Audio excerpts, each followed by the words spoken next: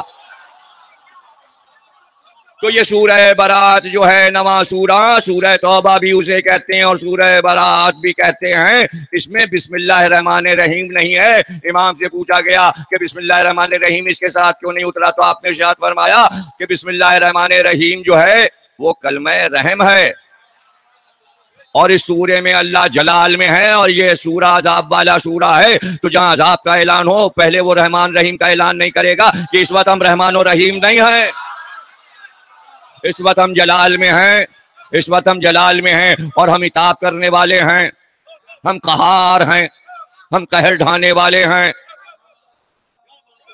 اس لیے اس میں بسم اللہ الرحمن الرحیم نے 114 سورے تھے، ایک بسم اللہ کم ہو گئی، یہ تو بڑا غضب ہو گیا، یہ تو 113 بسم اللہ رہ گئیں۔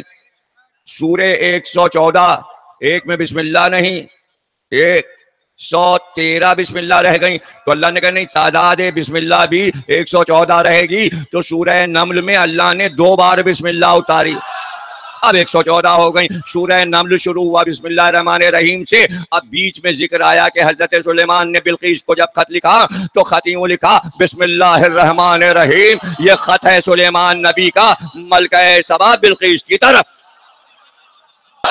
بلقیس نے کہا ہم اسے آزمائیں گے، اگر یہ پیغمبر ہے تو سارا مسئلہ سلیمان نے ان کا حل کر دیا۔ ایسا پانی تو وہ جو 7,000 یا 9,000 یا 70,000 جتنے بھی گھوڑے تھے، حضرت سلیمان نے کہا سب کو استبل سے نکالو اور تیز دوڑاؤ۔ گھوڑوں کو دوڑانا شروع کیا، جب گھوڑے واپس آئے کہا جو ان کا پسینہ ٹپکتا جا رہا ہے شیشے میں جمع کرتے جاؤ۔ ایک برتن میں وہ پسینہ گھوڑوں کا جمع ہوا اور وہ بھر کے دانشور جو آئے تھے یمن سے ان کو دیا، کہا بلقیس سے کہنا یہ پانی نہ آسمان سے برسا ہے نہ زمین سے نکلا ہے۔ ارے گھوڑوں کا پسینہ بھی قرآن میں دلیل بن رہا ہے، تم گھوڑے کی بات کر۔ دیکھیے سب سے زیادہ علم پہ اتنا غصہ نہیں ہے، تابوت پہ اتنا غصہ نہیں ہے، آپ کو شدت کا پتہ نہیں، گھوڑے سے بڑا غصہ ہے۔ اس لیے غصہ ہے کہ وہ جاندار ہے۔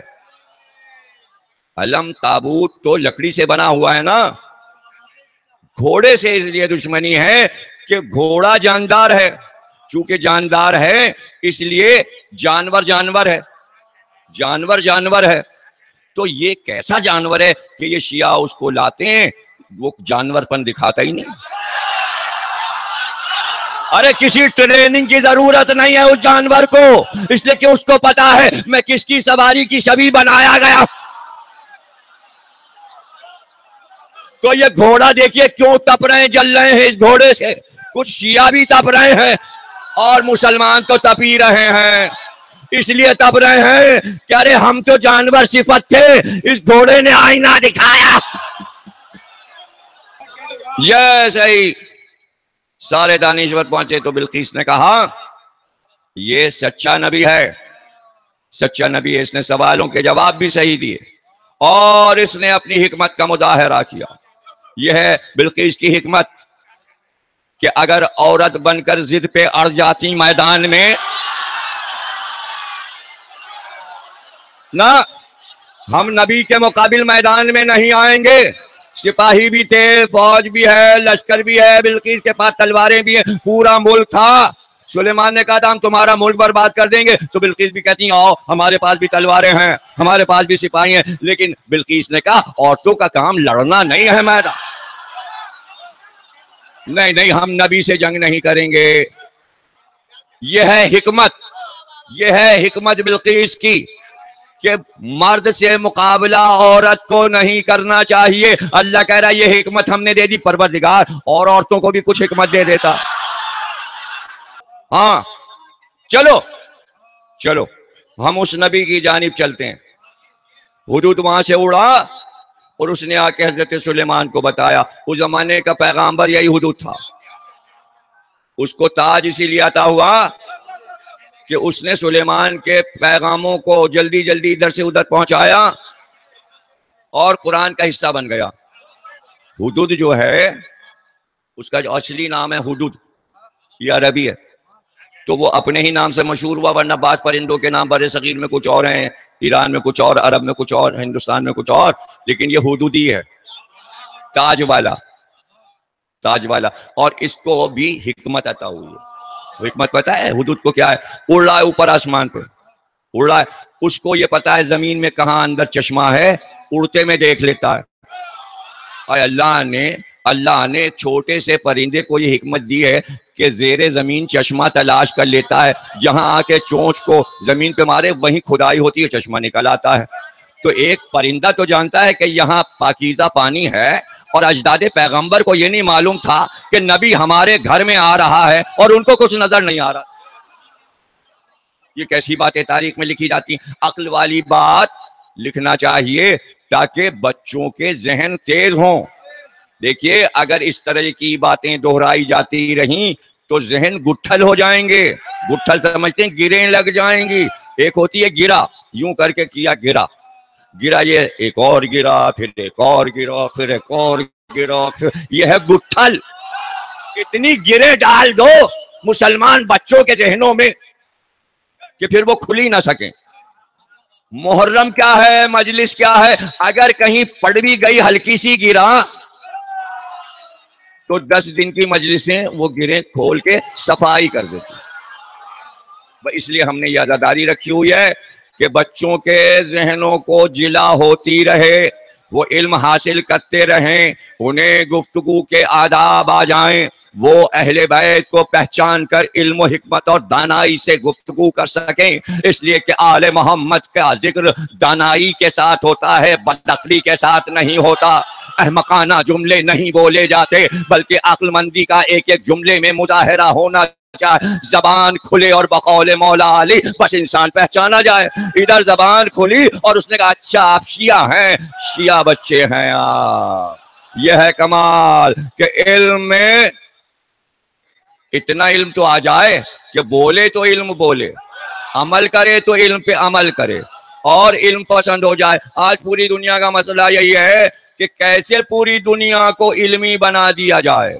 بعض ملکوں نے بڑے بڑے کالج اور اسکول ہزاروں کی تعداد میں کھولے، ہمارے ہاں آئیے پڑھنے کے لیے، آئیے ہمارے ہاں آئیے، اور ہم ویزا دینے کو تیار ہیں، اسٹوڈنٹ کو ہم ویزا دیتے ہیں۔ ارے اس لیے دیتے ہیں کہ ایک ملک نے یہ بیڑا اٹھایا ہوا ہے کہ ہم پوری دنیا کو علم سے آراستہ کر دیں گے۔ ارے اتنی فیسیں لے کے آکسفورڈ اور کیمبرج کی اور اسی کے نام کے ڈھیروں کالج کھول کے ویزا تو آپ دے دیتے ہیں، پیسے کتنے لیتے ہیں؟ ارے ایسی تو یونیورسٹی ہو جس میں ایک پائی بھی فیس نہ لی جائے اور ایسے درس دیا جائے، دنیا کی کسی کلاس میں اتنے دکھا دو۔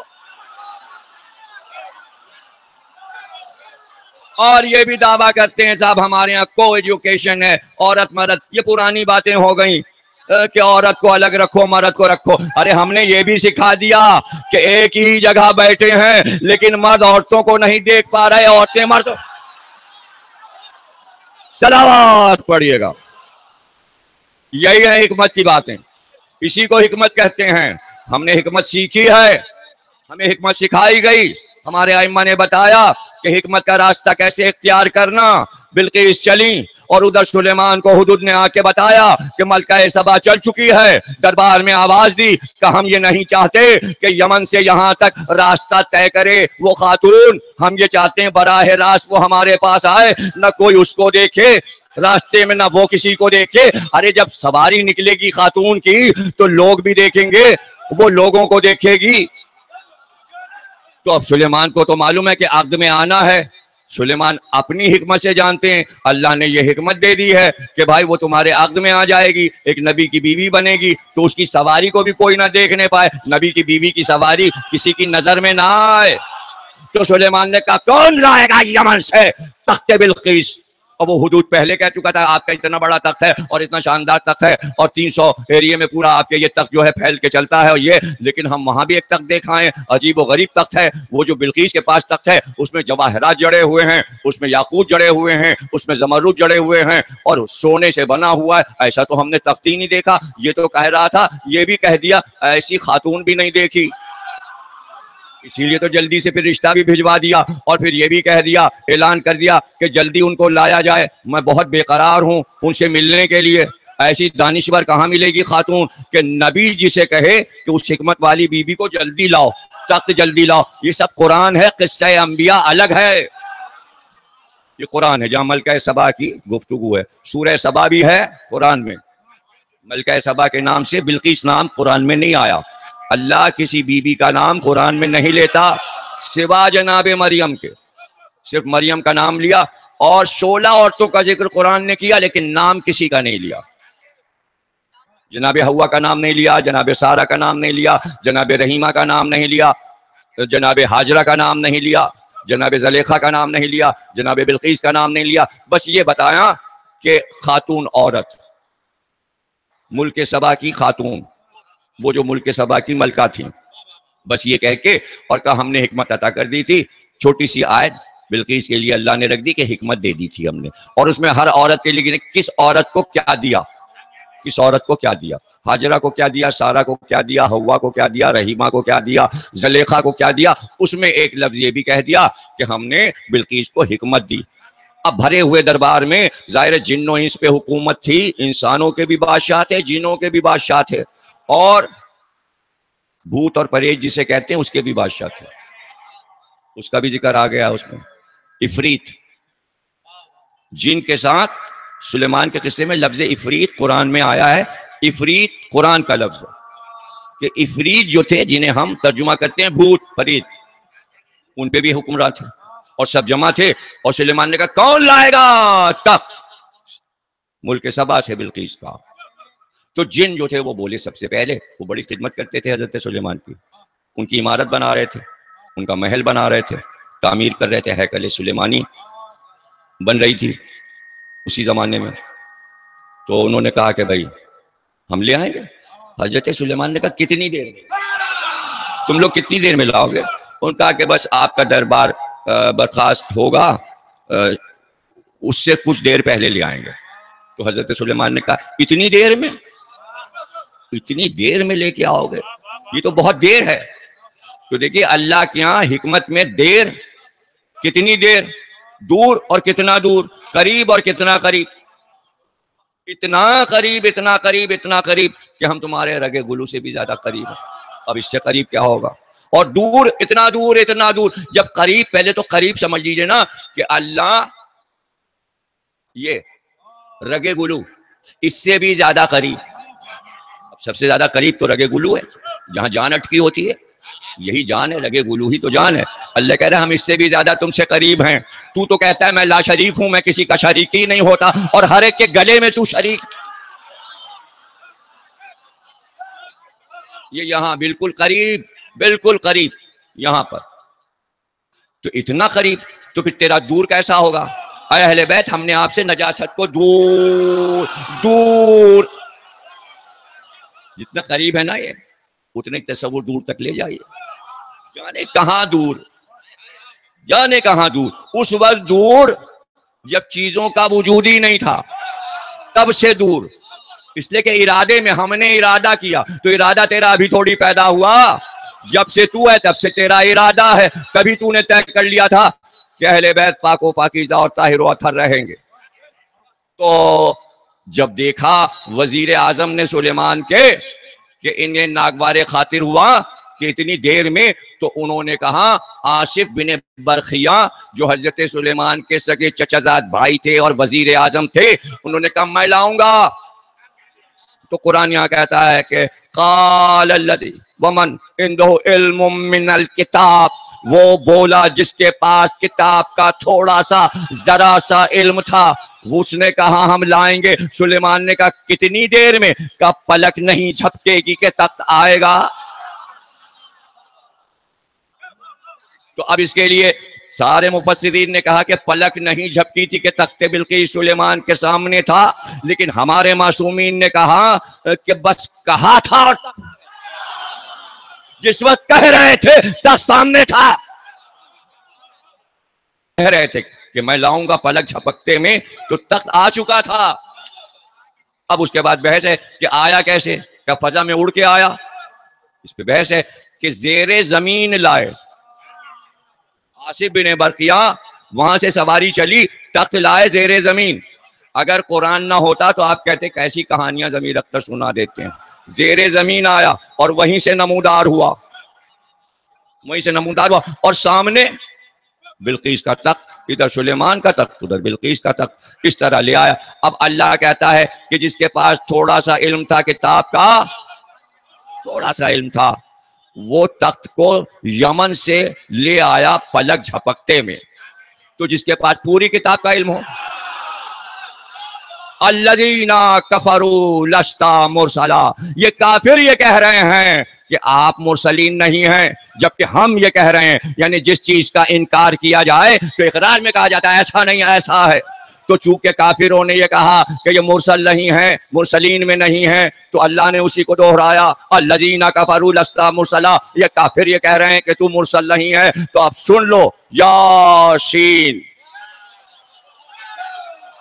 والقرآن الحکیم انکا لمن المرسلین، آپ مرسلین میں سے ہیں۔ اور پھر سورہ رعد میں ارشاد ہوا، قل کفی باللہ شہیدا بینی و بینکم ومن عندہ علم الکتاب۔ ارے بھائی، دو گواہ کافی ہیں آپ کی رسالت پر، ایک اللہ خود ہے اور ایک وہ ہے جس کے پاس پوری کتاب کا علم ہے، جس کے پاس پوری کتاب کا علم،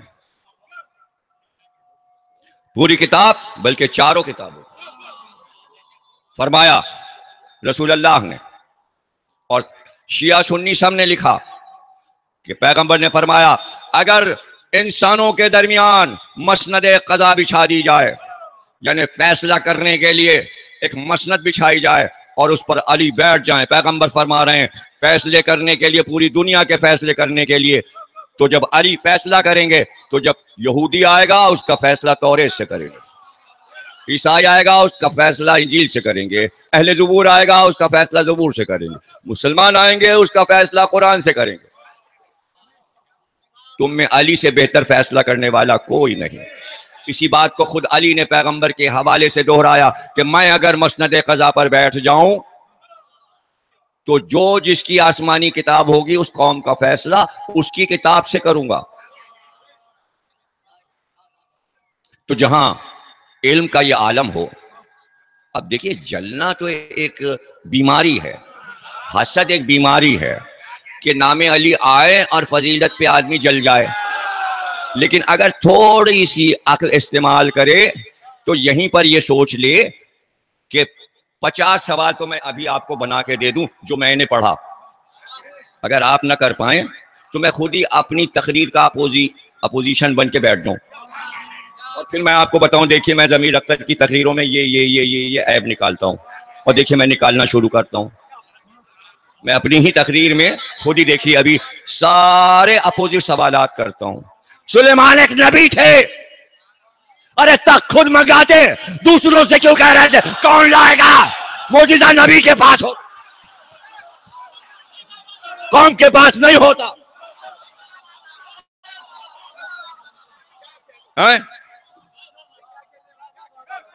معجزہ نبوت کو عطا ہوتا ہے، سب کو پکار پکار کے کہہ رہے ہیں کون لائے گا تخت، تو پورے مجمع نے یہ کیوں نہیں کہا آپ نبی ہو، معجزہ دکھاتے ہو، آپ خود لے آؤ؟ اور پھر دہرائے چلے جا رہے ہیں سوال۔ جناتوں نے کہا کہ ہم لے آئیں گے اور بہت جلدی لے آئیں گے، تو اس پہ بھی انہیں ناگوار ہوا، نہیں اس سے بھی زیادہ جلدی ہونا چاہیے۔ تو پھر وزیر اعظم بولا، آپ نے غور ہی نہیں کیا، اگر غور کر لیتے کہ جو وزیر ہے وہی بھائی ہے اور چچا زاد بھائی ہے، تو یہ بھی پتہ چلا اس قصے سے کہ بھائی وزیر ہوتا ہے، نبی کا بھائی وزیر ہوتا ہے، اور وزیر جو ہے اس کا کام ہے سلطنت کا سارا کام اپنے ہاتھ میں لے لینا۔ وزیر کا کام ہے سارا انتظام اس کے ہاتھ میں ہو، چونکہ پورے ملک کی دولت وزیر کے ہاتھ میں ہوتی ہے۔ اب چاہے اپنے پاس رکھے، چاہے تو بانٹ دے، چاہے تو غائب کر دے، دوسرے ملک پہنچا دے۔ وزیر وزیر ہے، وزیر سے کون پوچھے گا؟ وزیر سے پوچھا تھوڑی جاتا ہے، وزیر سے حساب تھوڑی لیا جاتا ہے، اس لیے کہ وزیر کو کہتے ہیں دانا، وزیر کو کہتے ہیں سچا، وزیر کو کہتے ہیں عقل مند۔ وزیر جو ہے خود بڑھ کر ہی نہیں سکتا، لفظ وزیر کی بے عزتی ہے۔ اگر کوئی وزیر اعظم ایسا کرے تو وہ عہدے کو غلط استعمال کر کے سارے وزراء جتنے گزر چکے سب کو بدنام کر رہا ہے، یعنی پوری وزارت کی برادری کو بدنام کر رہا ہے۔ تو اللہ نے کہا کہ ایسا وزیر ایک میں دکھا دوں وزیر اعظم سلیمان کے دربار میں، تاکہ وزیر اعظم کی عزتیں تو برقرار رہیں قیامت تک۔ تو اب میں سوال کروں کہ یا نبی اللہ آپ کیوں نہ لے آئے تخت، یہ آپ دوسروں سے کیوں کہہ رہے ہیں؟ تو وہ یہ کہیں گے میں چاہتا تھا کہ میرا وزیر اعظم تخت لائے تاکہ دنیا کو پتا چلے کہ میں بادشاہ کیسا ہوں۔ کسی کو نہ پتا چلتا سلیمان کیسے تھے، جب وزیر اعظم کو زیر زمین تخت لاتے دنیا نے دیکھا تو دنیا نے کہا جب وزیر اعظم ایسا ہے تو بادشاہ کیسا؟ بھائی راز یہ ہے کہ علی کے فضائل ایک ایک گھنٹے ہم اس لیے پڑھتے ہیں کہ جب وزیر ایسا ہے تو بادشاہ کیسا؟ دیکھیے یہ فلسفہ ہے، اتنی نبی کی تعریف کرو دنیا کو پتا چلے جب نبی ایسا ہے تو ان کا اللہ کیسا ہوگا، اور اگر تم نبی میں عیب نکالو گے دنیا کہے گی بس اسی طرح کا ان کا اللہ بھی ہے۔ یہ طے کیا کہ اتنے فضائل علی کے پڑھے جائیں کہ دنیا چیخ کر کہے ارے جب وزیر اعظم ایسا ہے تو نبی کیسا ہوگا، پھر اس نبی اور اس وزیر کا اللہ کیسا ہوگا۔ تینوں کی تعریفیں ایک کے ذریعے سے ہوں گی، اسی لیے میں بار بار یہ بات کہتا ہوں کہ یہ بات ہم نے نہیں کہی، ہم نے نہیں کی، اللہ نے تینوں کو برابر رکھا۔ یہ اللہ کا فیصلہ ہے، یہ شیعوں کا فیصلہ نہیں ہے، یہ اللہ کا فیصلہ ہے کہ ہم تین برابر رہیں گے، ایک اللہ، ایک نبی اور ایک علی، یہ اللہ کا فیصلہ ہے۔ اور پھر اس نے کہا ہم بھی ولی ہیں، محمد بھی ولی ہے، علی بھی ولی، تینوں برابر ہوگا کیا نہیں ہوگا؟ اللہ نے برابر کیا۔ نہیں ابھی بہت سے لوگوں کے دماغ میں اتری نہیں ہے، ارے بھائی میں کہہ رہا ہوں ولی ولی ولی، اللہ ولی، محمد ولی، علی ولی، یا تو یہ کہتا میں اللہ ہوں تو محمد اور وہ علی ہے، نہیں تینوں نام ختم کر دیے، تو اللہ ہے یا ولی بن گیا، ان کا نام محمد ہے ان کو بھی تو نے ولی بنا، اور علی تو ولی ہی ہے۔ پھر بھی نہیں سمجھے اللہ کا نام اللہ ہے، اللہ کا نام اللہ ہے، محمد کا نام محمد ہے، لیکن علی کا نام ولی ہے۔ اب اللہ نے ایک نام پسند کیا علی والا، اور اس نے کہا ہم تینوں ولی بنتے ہیں۔ خدا کے لیے سمجھو یہ سامنے کی باتیں ہیں، یہ قرآن ہے، یہ کوئی قصہ کہانی نہیں ہے۔ ایک نام اللہ نے پسند کیا تاکہ تینوں ایک نام سے پکارے جائیں، یہ ہے اسلام۔ تین حاکم ہیں اور تینوں ایک نام سے پکارے جائیں۔ اللہ کہتا ہے میں ولی ہوں، میں ولی، میرا رسول ولی اور علی ولی۔ یہ کلمہ ہے، کلمہ کیا ہے؟ لا الہ الا اللہ محمد رسول اللہ علی ولی اللہ۔ بھائی اب اگر اب بھی آپ نے غور نہیں کیا تقریر کے فضائل کے آخری جملوں میں تو اب آپ کیا غور کریں گے اور آگے کیا بات ہوگی؟ آج تو چھٹی تقریر ہے، اور اب باہر آ جانے کے بعد امتحان بڑھ گیا، آپ کا بھی اور ہمارا بھی۔ وہاں پسینہ تو آتا تھا، گرمی تو لگتی تھی، لیکن ہمارے کانوں میں آوازیں تو آتی تھیں بولنے کی، یہاں نہیں آ رہی، نہ سنائی نہیں دے رہا۔ اب جتنا بھی چیخ لیجئے، مجھے نہیں پتا کتنا چیخ رہے ہیں، لیکن یہاں آواز نہیں آ رہی۔ بس یہاں پہ سمجھ لیجئے بات کو۔ کلمہ کیا ہے؟ کلمہ کہتے ہیں تین ٹکڑوں کو، 1 2 3۔ کلمے کی شرط کیا ہے وہ بھی سن لیجئے۔ کاف لام میم ہے کلمہ، کلمہ کسے کہتے ہیں؟ تین ٹکڑوں کو، 2 کو نہیں، 1 کو نہیں۔ لا الہ کلمہ نہیں ہے، لا الہ الا اللہ محمد رسول اللہ کلمہ نہیں ہے۔ کلمہ جب ہوگا جب تیسرا ٹکڑا آئے گا۔ یہ گرامر ہے، عربی اردو ساری گرامر۔ یہ کلمہ پڑھایا جاتا ہے، کلمہ کیا چیز ہے؟ جنہوں نے گرامر پڑھی ہے ان کو پتا ہوگا کہ کلمہ کیا چیز ہے۔ کلمہ 3 ٹکڑے کا ہوتا ہے، اس لیے اللہ جب کلمہ بنا رہا ہے تو گرامر اس کے یہاں غلط نہیں ہوگی، اس لیے اس نے 3 ٹکڑوں میں رکھا، لا الہ الا اللہ محمد رسول اللہ علی ولی اللہ۔ پھر اس کے بعد تیسری شرط لگائی کلمے کی۔ دوسری شرط یہ ہے کہ 3 کلمے جو ہوں ان میں ایک چیز مشترک ہو، یعنی ایک چیز ایسی ہو جو تینوں جملوں میں موجود ہو۔ اب اللہ کہتا ہے میں اللہ ہوں، یہ مشترک نہیں ہے۔ اللہ مشترک تھوڑی ہو سکتا ہے، اشتراک تھوڑی ہو سکتا ہے۔ اللہ کسی میں سما نہیں سکتا، نہیں سمجھے آپ؟ محمد اللہ ہو نہیں سکتے، علی اللہ ہو نہیں سکتے، اللہ اللہ رہے گا، اس لیے اللہ بھی مشترک نہیں۔ اب رہ گیا رسول اللہ، تو رسول اللہ رسول بن نہیں سکتا، علی رسول بن نہیں سکتے، یہ بھی ایک لوتا لفظ رہ گیا۔ رسول ہیں، اللہ ہے، رسول ہے۔ ہاں تیسرا جو شخص ہے وہ ولی ہے، تو اب یہ مشترکہ لفظ ہو گیا، اللہ ولی، رسول ولی، علی ولی۔ اب کلمہ ہوا جا کے اب کلمہ ہوا، ولایت اللہ نے دے دی اپنے نبی کو، اور نبی نے اللہ کے حکم کے مطابق ولایت علی کو دے دی۔ اب ولایت کے مالک علی ہیں، اب بانٹے گا ولایت علی۔ اللہ دے چکا، اللہ ولایت رسول کو دے چکا، رسول علی کو دے چکے، اب علی کہاں سے بٹے گی؟ اب یہ بتائیے جو علی علی کرتا ہے وہی تو ولی بنتا ہے۔ تو بھائی نظام الدین اولیاء ولی بن گئے، اور معین الدین چشتی اور وہ ولی بن گئے، اور شہباز قلندر ولی بن گئے، اور بولی شاہ قلندر ولی بن گئے، اور وہ ولی بن گئے، ارے ہزاروں ولی بن گئے علی علی کر کے۔ لیکن جو گھر کے افراد ہیں پہلے وہ ولی ہوں گے، اس لیے ہم علی اکبر کی زیارت میں پڑھتے ہیں آئے ولی ابن ولی تجھ پہ سلام۔ بہت صاف لکھا ہے زیارت حضرت علی اکبر میں، آئے ولی ابن ولی۔ شیخ صدوق، شیخ مفید، ان سب نے اپنی کتابوں میں لکھا کہ اگر علی اکبر حیات رہتے تو سید الساجدین کے بعد امام ہوتے، اور پھر تاریخ میں دو بھائی امام بنتے۔ تاریخ امامت میں حسن اور حسین کے بعد دو بھائی اور امام ہوتے، سید سجاد اور علی اکبر۔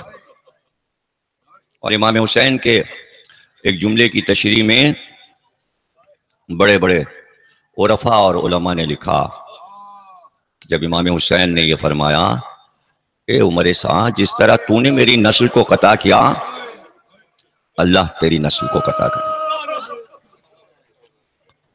تو اس جملے کی تشریح میں لکھا ہے علماء اور عرفاء نے کہ نسل تو امام حسین کی سید سجاد سے چلی، یہ علی اکبر کے رخصت پہ یہ کیوں فرمایا کہ تو نے میری نسل کو قطع کیا؟ آیت اللہ طباطبائی نے تاریخ شیعت میں لکھا کہ ایک سید سجاد بچے تھے کربلا میں، تو آج سے 50 برس پہلے انہوں نے یہ لکھا تھا اپنی کتاب میں کہ آج روئے زمین پر 10 کروڑ سید ہیں۔ سن 61 ہجری کے بعد ایک سید سجاد سے روئے زمین پر 10 کروڑ سید، 50 برس میں تو اور اضافہ ہو گیا۔ تو وہ کہتے ہیں کہ ایک بیٹے سے 10 کروڑ سید، اور دوسرا بھی اگر زندہ رہتا تو 20 کروڑ سید ہوتے، تو آدھی نسل تو حسین کی قطع ہو گئی۔ روئے زمین پر حسین کی نسل آدھی نہ رہی، اس لیے آپ نے فرمایا، ایک طرف اس کو مخاطب کیا اور پھر بیٹے کا چہرہ دیکھا، اور پھر قرآن کی آیت پڑھی، بسم اللہ الرحمن الرحیم، ان اللہ اصطفیٰ آدم و نوحا و آل ابراہیم و آل عمران علی العالمین۔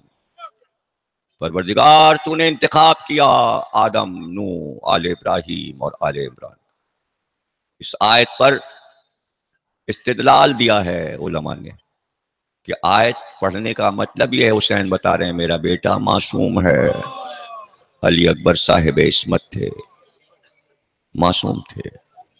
اور پھر تیسرا رخ یہ ہے کہ پھر آسمان کو دیکھا اور کہا پروردگار گواہ رہنا، اب اس کو بھیج رہا ہوں جو صورت میں، سیرت میں تیرے حبیب سے مشابہ ہے۔ علی اکبر شبیہ نبی تھے، شبیہ پیغمبر تھے، پنجتن کا مجموعہ تھے۔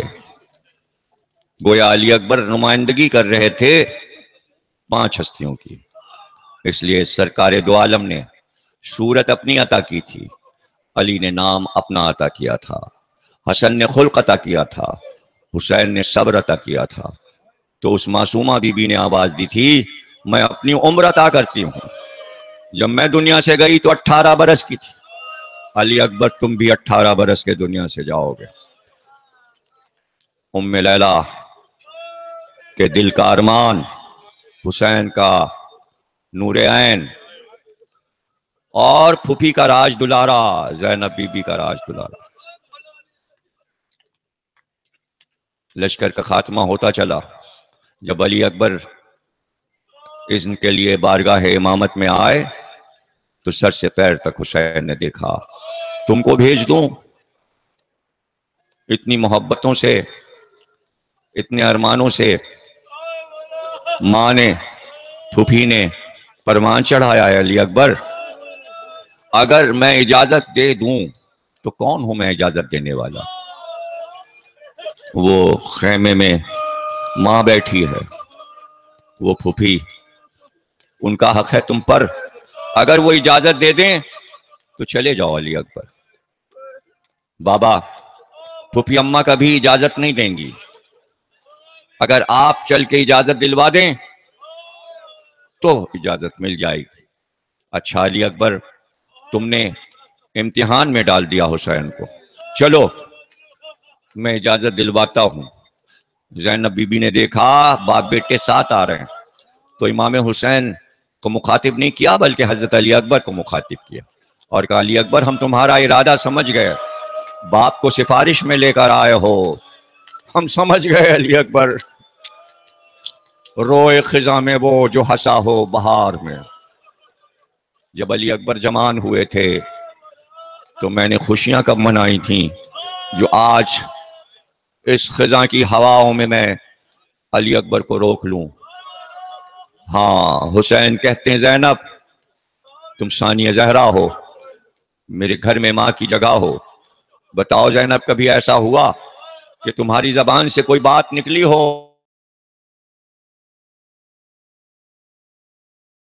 ایسا کبھی نہیں ہوا۔ اچھا تو یہ بتاؤ، کبھی میں نے کوئی خواہش کی تم سے کہ یہ بات حتمی ہو کے رہے گی؟ کارمان رہ گیا کہ کبھی اس نادار بہن سے کچھ کہتے تو کہا آج میری بات مان لو زینب، علی اکبر کو مرنے جانے دو، انہیں اجازت دے دو۔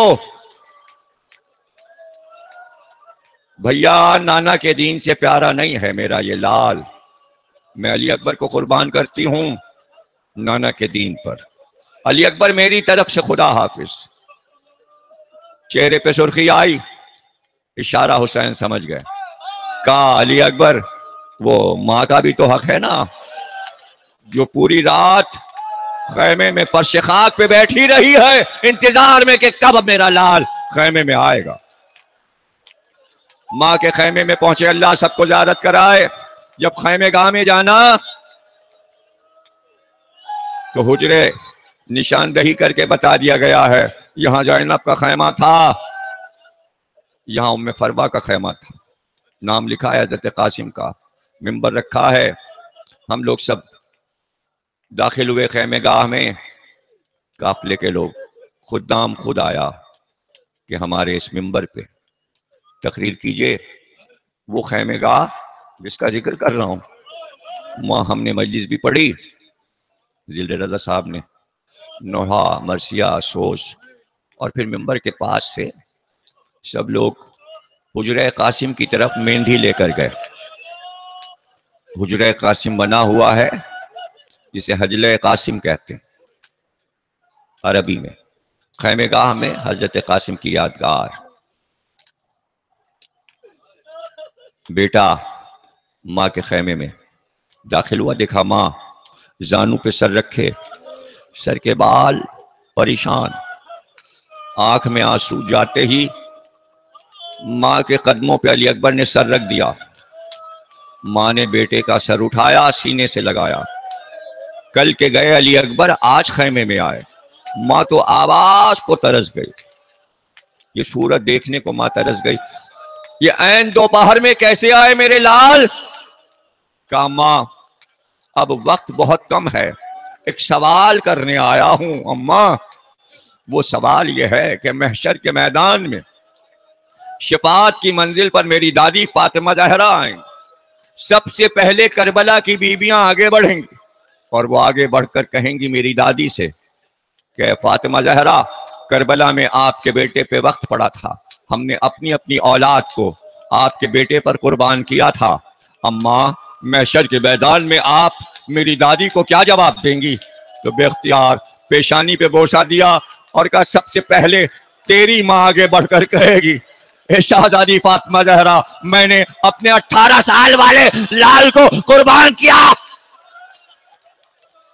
مجھے پتا ہے کہ ماشاءاللہ سارے نوجوان ماتمدار عزادار ہر سال علی اکبر کا پرسہ اسی جگہ دیتے ہیں۔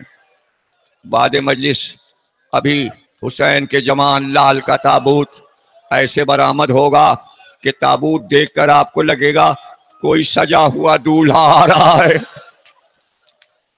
بہت ارمان تھا اماں کو، بہت ارمان تھا پھوپھی کو کہ میرا لال سیرا باندھے گا۔ چلتے وقت شغرا نے بھی کہا تھا بھیا جب بیاہ کا سامان ہو بغیر بہن کے شادی نہ کر لینا۔ ہماری بہنیں، ہماری سیدانی بیویاں سب رونے کو بیٹھی ہیں۔ تابوت ادھر آئے گا پھر خواتین میں جائے گا۔ اب یہی دستور ہے کہ تابوت کسی شہید کا پہلے مردوں میں آتا ہے پھر بیویوں میں جاتا ہے۔ یہ کس چیز کی شبیہ ہے؟ ہاں جب لاش آتی تھی تو باہر مقتل سے اٹھا کر خیمے گاہ میں جب در خیمہ کا پردہ فضا الٹتی تھی تو کسی شہید کا لاشا خیمے میں جاتا تھا تو بیویاں اس شہید کے گرد بال کھول کر سینے پہ ماتم کرتی تھی، تعزیت ہوتی تھی۔ آج آپ کس کس کو تعزیت دیں گے؟ ابھی آپ ام لیلہ کو پرسہ دیں گے جوان لال کا، حسین کو پرسہ دیں گے ان کے جوان بیٹے کا، آپ پرسہ دیں گے جناب سیدہ کو ان کے جوان پوتے کا، آپ رسول خدا کو پرسہ دیں گے آپ کی شبیہ کو کربلا میں مٹا دیا گیا، شہید کر دیا گیا۔ تو پرسہ دینے کے لیے ہمارے پاس صرف ماتم ہے۔ ایسا ماتم کرنا، ایسا ماتم جیسے کوئی ماں اپنے جوان لال کے لاشے پہ روتی ہے اور ماتم کرتی ہے۔ ماں سے اذن ملا، پھوپھی سے اذن ملا، علی اکبر خیمے کے در کی طرف بڑھے، باہر آئے۔ حسین نے چہرہ دیکھا، علی اکبر کے چہرے پہ بشاشت تھی، بہت خوش نظر آ رہے تھے اور فوراً کہا بابا یہ مرحلہ تو طے ہو گیا۔ پھوپھی اماں نے بھی اجازت دے دی، اماں نے بھی اجازت دے دی، اب مجھے رخصت کیجئے۔ کہاں علی اکبر، پھوپھی نے اجازت دے دی، ماں نے اجازت دے دی، ابھی بوڑھے باپ نے اجازت نہیں دی۔ علی اکبر میرے ساتھ آؤ۔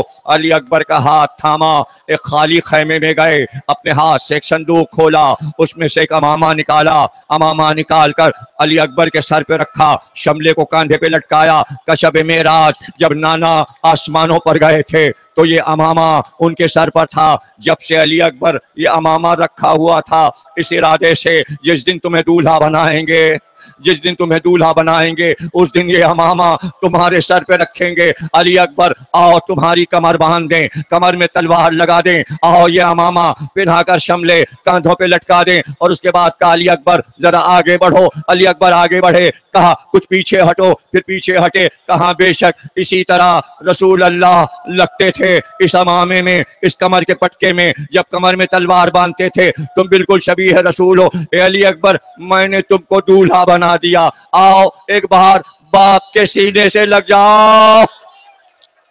کیسے حسین نے لپٹا کر بیٹے کو پھر سینے سے جدا کیا ہوگا۔ جزاک اللہ۔ آپ گریہ کر رہے ہیں، جہاں تک میری نظر جا رہی ہے سب ماتم کر رہے ہیں، سر پہ ہاتھ مار رہے ہیں۔ ہاں اسی طرح تعزیت ہونا چاہیے۔ ایسا ماتم کرو کہ ماتم کرتے ہوئے کھڑے ہو جانا۔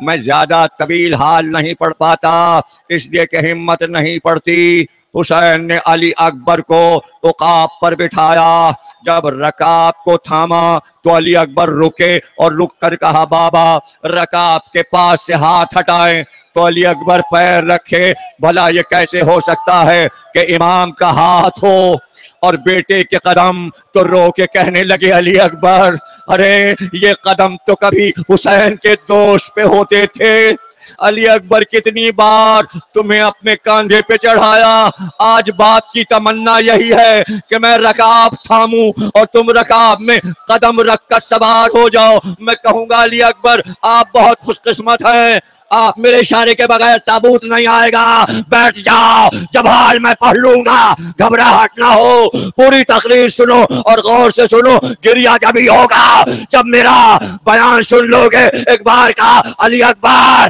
اسی گود میں رہتے تھے، اسی کاندھے پر یہ ننھے سے قدم ہوتے تھے، علی اکبر کو سوار کیا۔ میں کہوں گا آپ بہت خوش قسمت ہیں، حسین جیسے امام نے رکاب کو تھاما۔ جب حسین رخصت آخر کو سوار ہو رہے تھے تو رکاب تھامنے والا کوئی نہیں تھا۔ ارے زینب ماتم، بیٹھے بیٹھے ماتم، بیٹھے بیٹھے ماتم، کھڑے مت ہو، گھبراہٹ مت کرو، پریشان مت کرو، بیٹھے رہو۔ ماتم ماتم، سب خواتین ماتم کریں، سینے پہ ہاتھ۔ ماتم، علی اکبر کا جوان، ام لیلہ کا جوان گھوڑے پہ سوار کیا۔ علی اکبر نے گھوڑے کو ایڑ دی، ایک بار پکار کر کہا علی اکبر جب تک میرا تمہارا سامنا رہے مڑ مڑ کر دیکھتے رہنا، مڑ مڑ کر دیکھتے رہنا، چہرہ دکھاتے رہنا۔ لیکن علی اکبر رخصت ہوئے، کچھ دور گھوڑا گیا تھا، پھر کان میں آواز آئی میرے لال، میرے لال۔ اب جو مڑ کے دیکھا بوڑھا باپ کمر کو تھامے گھوڑے کے پیچھے دوڑتا ہوا۔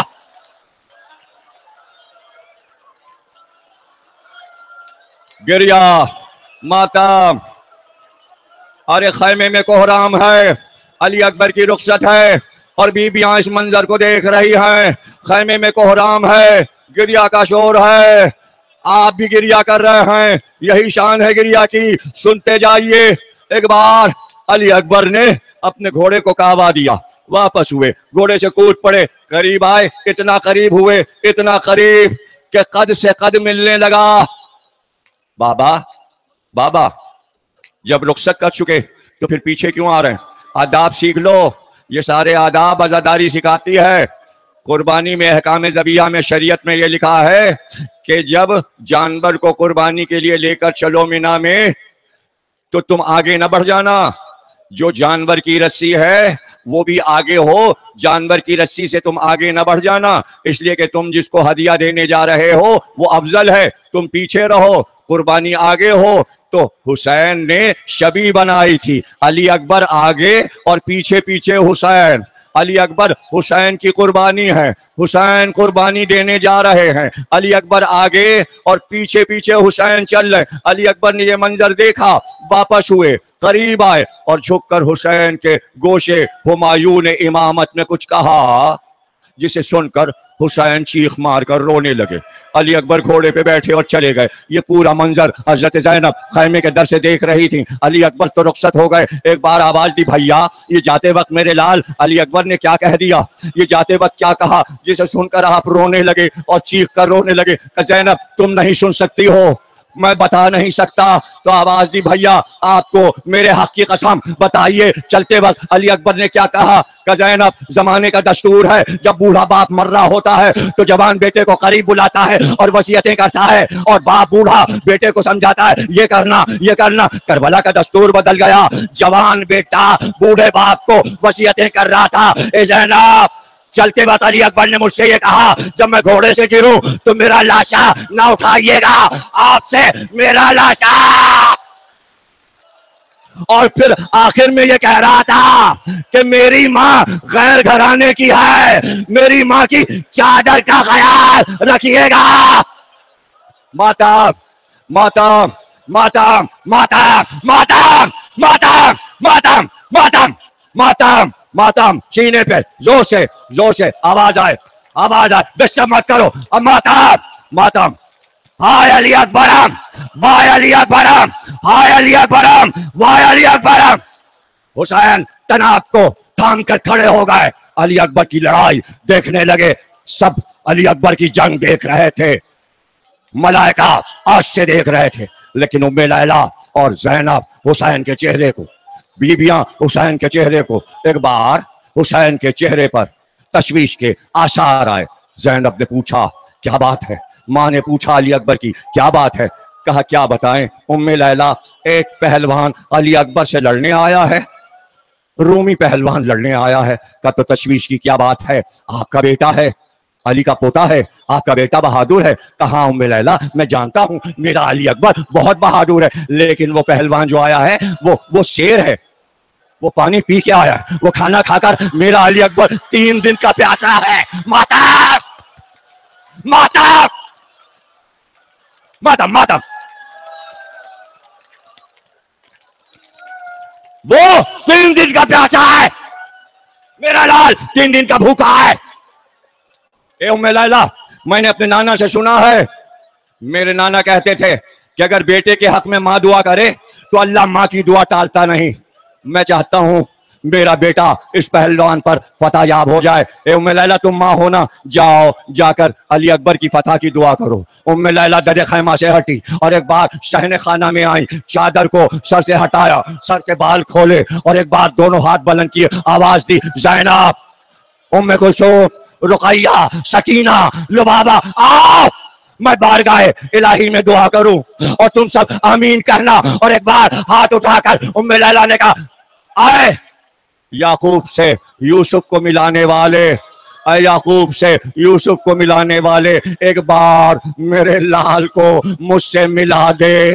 سب نے کہا آمین۔ ادھر علی اکبر اس پر فتح یاب ہوئے، اپنے مقابل کو قتل کیا۔ قتل کرنے کے بعد سناٹا ہو گیا میدان میں، کسی کی ہمت نہیں تھی کہ جو علی اکبر کے قریب آ سکے، بہت شجاعت سے لڑ چکے تھے علی اکبر۔ ایک بار علی اکبر نے اپنے گھوڑے کو موڑا، کعبہ دیا اور واپس خیمے کی طرف آئے۔ حسین آگے بڑھ گئے، علی اکبر گھوڑے سے کودے، قریب آئے، کہا بابا آپ نے میری لڑائی دیکھی، آپ نے میری جنگ دیکھی، کیسا لڑا میں؟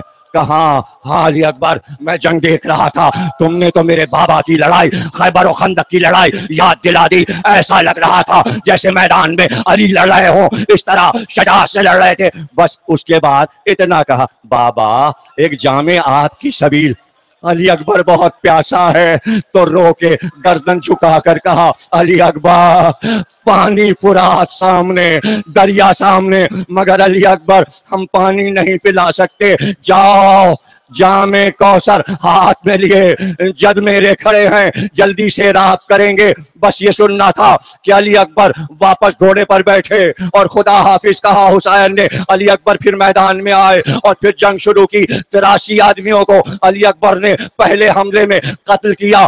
میدان میں سناٹا ہی سناٹا تھا۔ ایک بار پسر سعد نے پکارا وہ نیزے والے کہاں ہیں جو سب گھیرا ڈال کر ایک ایک سپاہی کو گراتے ہیں؟